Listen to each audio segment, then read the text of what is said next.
Selamat datang di Naratalk, sebuah konten react berita sebagai bahan diskusi antara kita. Video kali ini kita akan review full perdebatan Cawapres semalam. Walaupun TV One tidak mau mengatakan perdebatan, tapi menurut saya perdebatan. Vibes-nya bener-bener positif. TV One bisa menghadirkan satu perdebatan yang sangat enak untuk ditonton dan sangat mudah untuk dicerna. Saya ucapkan keren buat TV One. Walaupun ya Pak, temanya mengenai anak muda atau merayu hati kaula muda temanya, tapi cawapres yang paling muda ternyata malah tidak datang. Ya bodoh amat wes, bodoh amat. Di titik ini saya juga udah muak ngebahas Gibran, ngebahas blunder atau apa-apa yang dilakukan oleh Gibran. Even saya nanti memilih Pak Prabowo, jika saya memilih Pak Prabowo itu pasti bukan karena Gibran Pak, karena udah di titik ya udahlah terserah mau apa aja. Semalam tuh saya masih apatis dengan Caimin itu, kayak blunder apa lagi ini mau dibaca Caimin. Saya kayak seuzon seperti itu, ternyata tidak Pak. Pak Mahfud dan Caimin penampilannya sama-sama keren. Bahkan kalau boleh dinilai nih ya, Caimin sedikit di depannya Pak Mahfud dalam penguasaan materi di bidang anak muda inilah. Dan semalam itu dibagi menjadi 4 segmen. Segmen pertama menyampaikan gagasan serta pertanyaan dari panelisnya itu Raffi Ahmad dan Effendi Ghazali. Pokoknya semakin keren semalam itu. Yang kedua adalah segmen kedua, pertanyaan masing-masing capres. Caimin tanya ke Pak Mahfud bertanya kepada Caimin. Dan segmen ketiga keempat itu adalah pertanyaan dari mahasiswa. Jadi lengkap nih acara semalam itu, dari anak muda, dari akademisi, itu benar-benar lengkap dan anak muda banget. Kita bahas dari segmen pertama. Segmen pertama adalah penyampaian visi misi dengan waktu 2 menit yang dikasih. Yang pertama Caimin menyampaikan visi misinya dalam satu slogan, aman nyaman bersama Amin. Aman adalah fokus Caimin dan Mas Anies terhadap bullying, terhadap kekerasan yang ada di sekolah, terhadap kekerasan ibu dan anak. Bahkan wujud konkretnya Anies dan Caimin mau ngebuat ini unit anti kekerasan atau unit anti bullying di sekolah dan di pesantren. Keren. Karena bullying akhir-akhir ini tuh lagi marak-maraknya. Nggak tahu kenapa di internet banyak sekali bullying. Bahkan saudara saya sendiri yang ada di pesantren itu sempat mendapat bullying sampai dia keluar dari pesantren tersebut. Kok kenapa ini bullying ini? Terus visi Caimin yang kedua adalah nyaman. Nyaman itu maksudnya adalah anak muda nyaman berkarya, nyaman berpendidikan. Langkah nyatanya itu kayak meningkatkan biaya pendidikan, memperbesar beasiswa, terus memperluas pendidikan profesi serta konektivitas antara pendidikan dengan dunia kerja. Karena waktunya habis, Caimin nggak bisa melanjutkan di aminnya. Sedangkan untuk Pak Mahfud itu menekankan Indonesia itu banyak banget loh pulaunya, banyak banget loh sumber daya alamnya. Yuk anak muda mulai aware yuk mengelola SDA. Karena SDA ini kalau benar-benar kita kelola, kita itu sejahtera, kita itu sukses. Jadi Pak Mahfud tuh semalam kayak ngajak anak muda untuk mulai aware di sumber daya alam juga, jangan hanya masalah ekonomi kreatif. Pak Mahfud bahkan bilang kalau sumber daya alam ini dikelola secara benar dan korupsinya benar-benar ditekan, itu masing-masing dari setiap orang itu bisa mendapatkan 20 juta per bulan cuma-cuma. Jadi kayak Pak Mahfud menekankan SDA itu juga penting loh. Selanjutnya adalah pertanyaan dari Raffi Ahmad. Raffi adalah menanyakan bagaimana nih cara Pak Mahfud dan Caimin untuk bisa membuat generasi Z atau Gen Z ini tertarik untuk nyoblos atau tertarik dalam berpartisipasi. Itu adalah pertanyaan di Raffi. Dijawab oleh Pak Mahfud. Menurut Pak Mahfud kalau di daerah-daerah itu sebetulnya anak muda excited kok, anak muda sangat-sangat tertarik kok. Mungkin pertanyaannya Raffi kalau di sosial media. Jadi Pak Mahfud tuh meminta para tiktokers yang semalam yang dibilang tuh tiktokers itu mulai memberikan vibes positif tentang politik. Karena kalau vibes negatif saja yang diberikan ya pantas anak muda nggak ikut.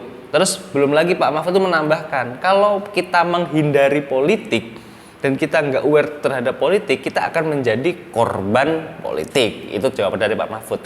Sedangkan jawaban dari Caimin itu mengapresiasi Raffi Ahmad mau terjun di politik dan dia memberikan pesan kalau bisa terjunnya itu bukan karena transferan saja, Vi, tapi karena gagasan. Dan Caimin tuh menambahkan, sebetulnya semua yang kita lakukan, entah terhadap orang tua, teman, semua itu adalah politik. Cuma bukan politik praktis. Nah, kenapa kok kita harus terjun ke politik praktis? Karena politik praktis, menurut Caimin loh ya, adalah jalan tol menuju kesejahteraan. Dari kita harus aware, dan dia membenarkan, bener kata Pak Mahfud, kalau kalian tuh nggak mau berpolitik ya jangan salahkan kalau orang yang nggak capable akhirnya akan kepilih. Itu adalah jawaban dari Pak Mahfud. Terus itu adalah jawaban dari Caimin. Terus pertanyaan dari Bapak Effendi Ghazali itu tanya, Pak Mahfud ingin di branding apa, terlihat seperti apa, posisinya ingin seperti apa gitu loh. Jawaban dari Caimin pertama itu muter.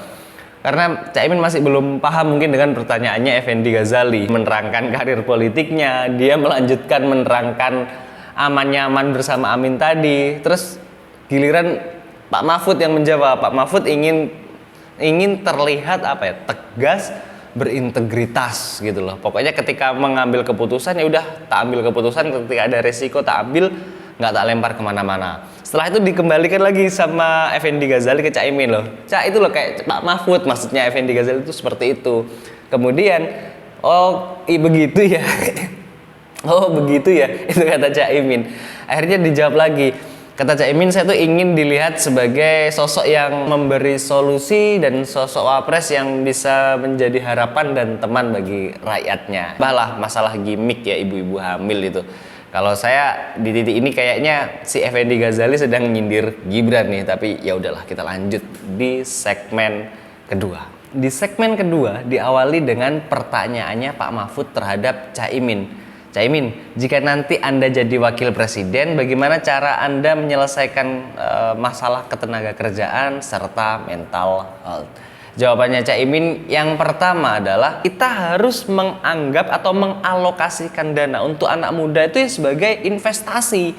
Ya harus diperbesar investasi kepada anak muda karena kita nggak akan rugi nantinya. Jangan cuma ngasih anggaran sedikit, tapi harus banyak karena investasi kita ke anak muda itu besar. Hilirisasi dan modernisasi itu ya anak muda nanti, itu kata Caimin. Kemudian yang kedua, Caimin melanjutkan slogan nyamannya tadi, masalah di pendidikan,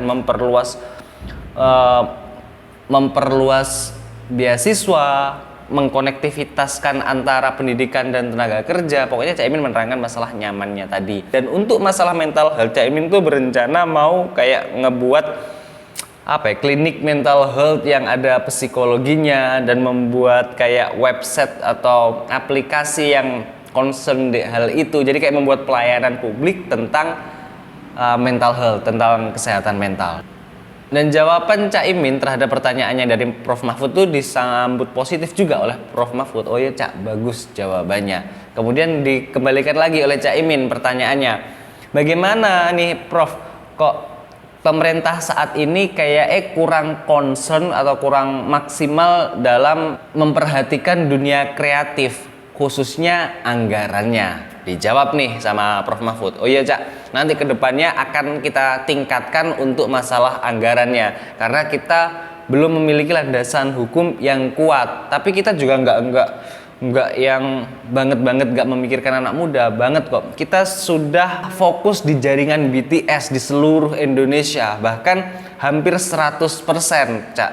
Ya mungkin karena kegagalan kemarin gara-gara korupsi lah, ini kayak mulai menyindir kubunya Caimin yang sempat tersandung kasus korupsi BTS kemarin. Prof Mahfud mengatakan proyek BTS itu adalah salah satu wujud pemerintah untuk fokus menangani masalah di bidang kreatif. Jadi pertama kita fokus di koneksinya dulu, setelah koneksinya selesai baru kita fokus di anggarannya. Itu jawaban dari Prof Mahfud. Dan ditambahin lagi oleh Caimin nih. Caimin itu rencana akan ngebuat suatu kreatif hub, Pak. Kreatif hub itu satu wadah yang di situ ada kreator, inovator, terus ada investor. Jadi supaya kita itu nggak kalah sama Korea Selatan, kata Caimin. Itu yang ngebuatnya nanti di setiap kabupaten. Dan mudah-mudahan ini bukan hanya cuma janji ya.